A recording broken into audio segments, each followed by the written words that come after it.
Beredar sebuah video yang diunggah ulang akun Instagram @infounik_id memperlihatkan seorang pria bercelana loreng lolos dari razia di jalur busway.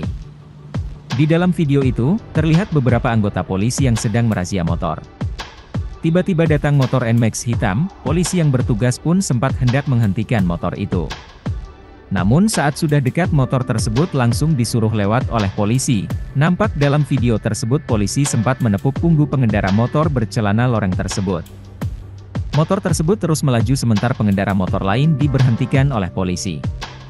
Hingga video ini viral banyak mengundang berbagai kritikan dari warganet.